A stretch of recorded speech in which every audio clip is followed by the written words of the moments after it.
Assalamualaikum warahmatullahi wabarakatuh. Selamat pagi, salam sejahtera bagi kita semua. Shalom, Om Swastiastu, Namo Buddhaya, salam kebajikan.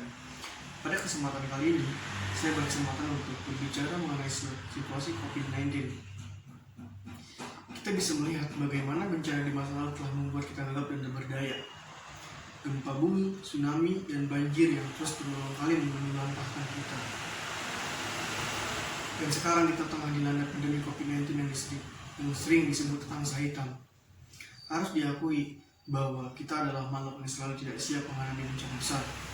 Kesadaran akan pentingnya penanggulangan bencana hanya akan muncul ketika bencana tersebut telah terjadi. Semuanya pasti terlambat, jatuhnya korban sulit terhindarkan, dan dampaknya akan berlangsung dalam jangka waktu yang lama. Ini adalah tantangan setiap negara dalam persoalan seberapa kuat ketahanan suatu negara terhadap suatu bencana. Ketahanan negara terhadap suatu bencana dapat menentukan kemampuan suatu negara untuk menghadapi bencana. Pada saat ini kita tengah dilanda pandemi COVID-19. Jumlah orang yang terinfeksi dari hari ke hari semakin meningkat. Kita pun mulai khawatir dan bertanya-tanya, sampai kapan virus ini akan berlangsung?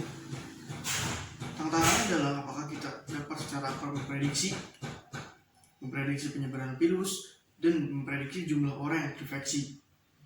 Kemampuan untuk memahami pola penyebaran virus menjadi sangat penting untuk mengambil respon cepat dan tepat.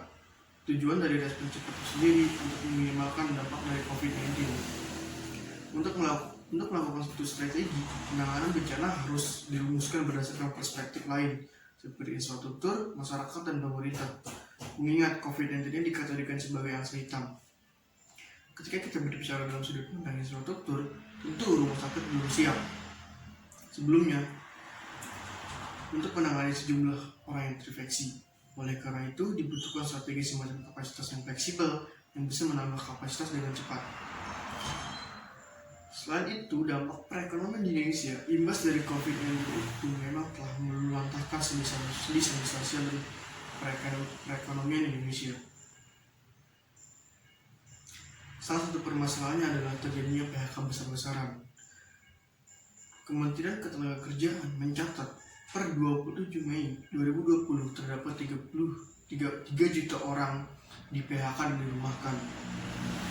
Data tersebut kurang lebih 1,7 orang sudah diverifikasi dan sisanya masih dalam pembersihan data. Selain PHK secara besar-besaran, inflasi pun tidak bisa dihindarkan. Kementerian Keuangan mencatat bahwa inflasi dalam negeri per 22 Maret 2,96 year on year. Inflasi ini disumbangkan oleh harga emas, perhiasan, dan beberapa komoditas pangan. Ketika kita melihat situasi saat ini, kolektivitas sangat diperlukan. Imbas atau dampak dari COVID-19 ini merambah ke segala sektor, dari sektor ekonomi hingga sektor pendidikan. Tentu tidak bisa dihadapi dengan hal-hal yang biasa-biasa saja. Partisipasi masyarakat dalam memerangi COVID-19 ini, katakanlah masyarakat adalah garda terdepan sebagai memutus mata rantai penyebaran COVID-19. Langkah tersebut bisa menerapkan dari hal-hal yang sederhana seperti social distancing dan physical distancing. Jangan memperkeruh keadaan.